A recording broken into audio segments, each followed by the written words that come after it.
And I will be your guide and driver through Asia today.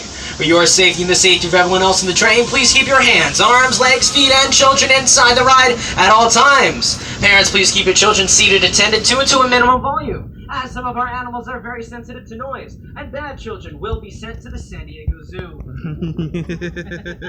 Yeah, like that one? Yeah. Alright, everybody, as we cross the Bronx River, we're going to be transported into Asia. I don't recommend sticking your hand out the window.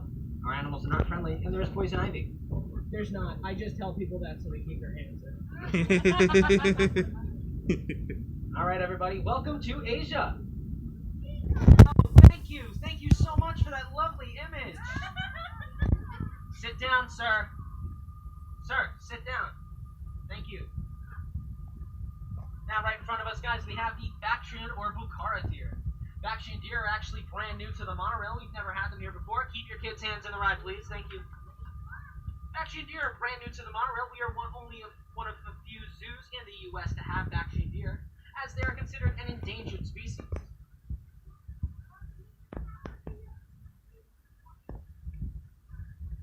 Here's a little bit from Michelle, one of our keepers here on the monorail. Hi, my name is Michelle.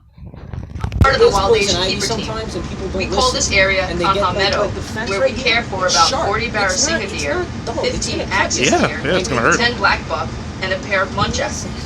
We start our day by checking on all the animals, making sure they're healthy, normally, and safe. Welcome. What's going on? Sometimes fawns and calves are born overnight. Newborns are given a neonatal exam, which includes weighing, vaccination, and tagging for identification purposes. I promise. While the animals are in the meadow, we prepare their nighttime holding areas so that they have a safe and clean place it looks amazing. to spend the night.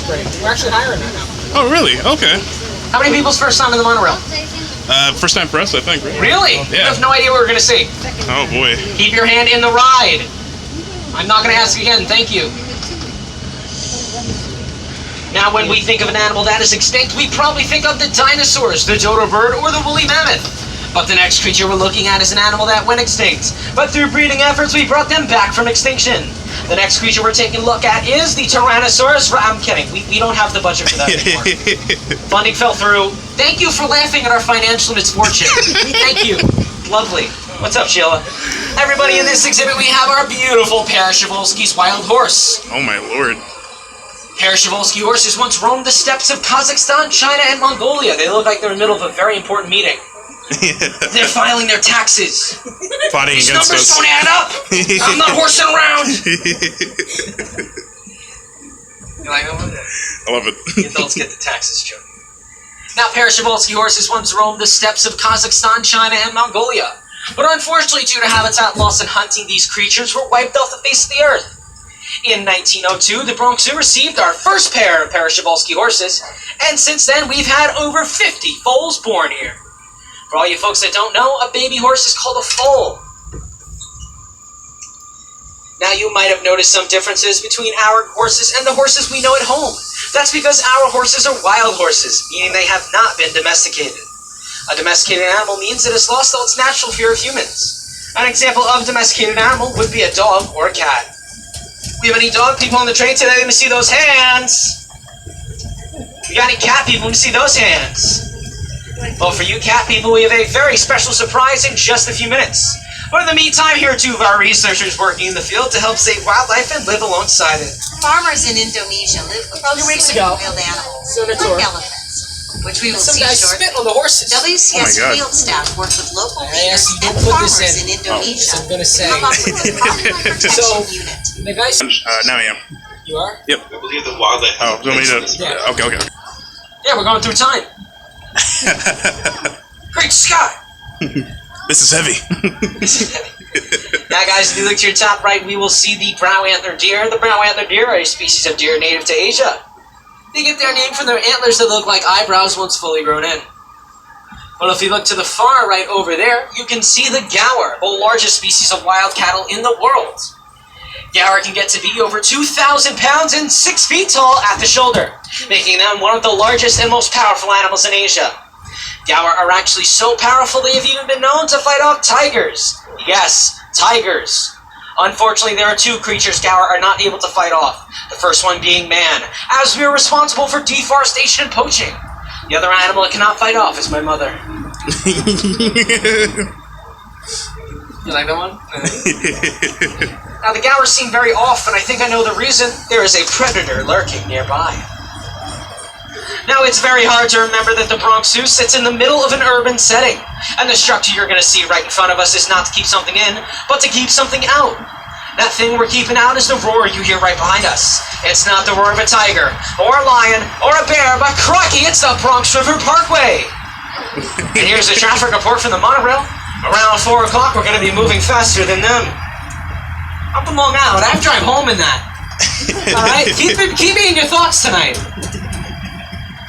Alright, folks, now the next creature we're going to be seeing, I need everyone to please stay quiet and please stay seated. Keep your hands inside the ride along with your children. The next creature we're taking a look at is the largest cat in the world, the apex predator of Asia, the tiger. So everybody please stay quiet.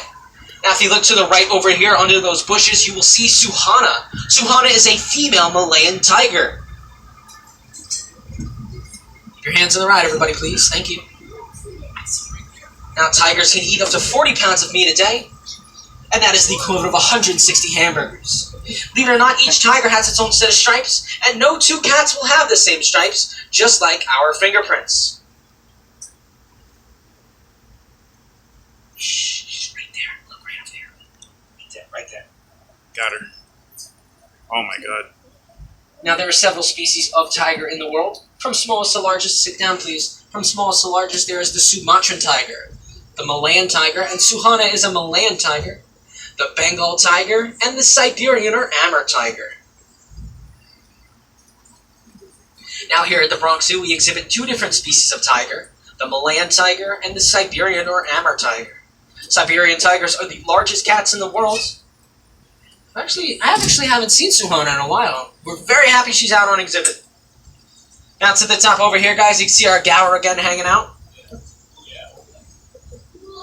Whoa. Absolutely massive. But we're going to see 2 bigger animals on the train soon. Come around later in the day, folks. The Gower will literally be right in front of your face. Alright, everybody. Now, all species of tiger are critically endangered, and here's a little bit about what we're doing in the wild to protect tiger. Actually, you know what? I'll tell you guys about the animals up ahead. Hold on. Now, right in front of us over here, guys, we have the Indian peafowl, the national bird of India. Indian peafowl, what's known as sexually dimorphic. Now, to the right of the peafowl, we have the axis deer. Axis deer have been exhibited at the Bronx Zoo since 1899 when we first opened the place. Now, to the right over here, we have the Barasingha deer. Barasingha means 12 tine in the Hindi language, and they get that name from the 12 tines or points on their antlers. Now, if you look right in front of us, folks, you will see the monorail platform. So everybody wave hello to the platform because we will be there very soon. But first, we have a few more animals to see on our journey through Asia. One of you guys are thinking B2, you have your flashlight on your phone. Some of the animals are very scared of flashing lights.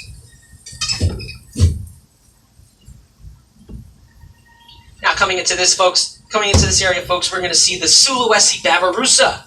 Now, babirusa means pig deer in the Malay language, and they get that name from their tusks that come through the top of their skull that look like antlers. Babirusa also means pig deer in the Malay language as well. Now, everybody, I need you all to please stay quiet for our next 2 creatures, as they are the largest residents of the Bronx Zoo. They're also my best friends because humans disappoint me. The next 2 animals we're going to be taking a look at are Happy and Patty, our 2 female Asian elephants.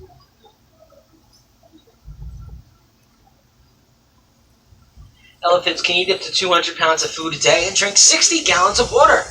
Believe it or not, an elephant's trunk is so powerful they can rip down entire tree branches, yet so gentle they can pick up a single blade of grass. Now Happy is on the left and Patty's going to be on the right.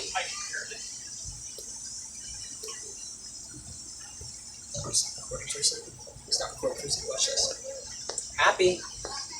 Happy. Hello. That's my girl. To the right we have Patty. Patty, throw some dirt. Okay, no. She sometimes will, though. They're so cool, aren't they? They're amazing. They're incredible. Oh my gosh, they're so cool. Now I'll talk to you guys a little bit more about our elephants in just a few minutes. But in the meantime, here are some of our researchers working in the field to help save elephants. WCS works with many species of tigers in the wild. And her 51st birthday on the 16th of July. Oh, crikey. Everybody in this exhibit over here, we have Callie. Callie's an Indian rhino. Now, rhino's skin is about as thick as your wrist, but believe it or not, that skin is super sensitive to the sun. So what we like to do here at the Bronx Zoo is we actually rub Callie down with sunblock before she goes on exhibit. That sunblock allows Callie to have a safe day outside without getting sunburned. Now, in the wild, rhinos do not have sunblock or the top-notch care they get here at the Bronx Zoo. So what do they do in the wild to protect themselves against the sun? Believe it or not, the rhinos actually roll around in mud. That mud acts as a natural insect deterrent and sunblock, allowing the rhinos to have a safe day in their natural habitats. Keep your hands on the ride, please. I don't want to have to ask again. Thank you. Okay, everybody, question time. If anybody has any questions, do go ahead and ask to the intercom to the back part of the monorail car. If you want to ask me anything, go right ahead, but please direct your questions to the person closest to the intercom so nobody stands up and gets hurt. If anyone has any questions, go ahead and ask.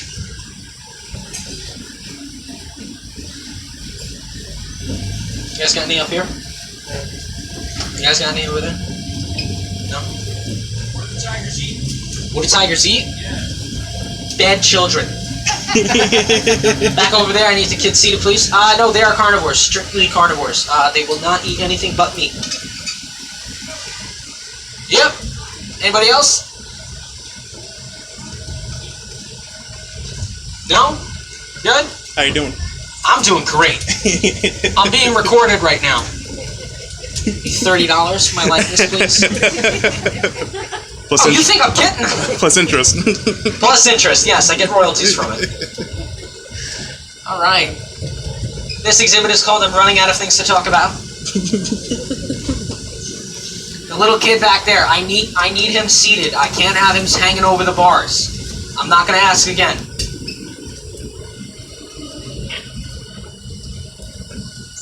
Okay. Let's see where our next creatures are. Largest antelope in Asia. Their name means blue bull in Hindi, and they get that name from the male's blue coloration on their backs. Currently, it is a girls' day out, so none of our males are on exhibit.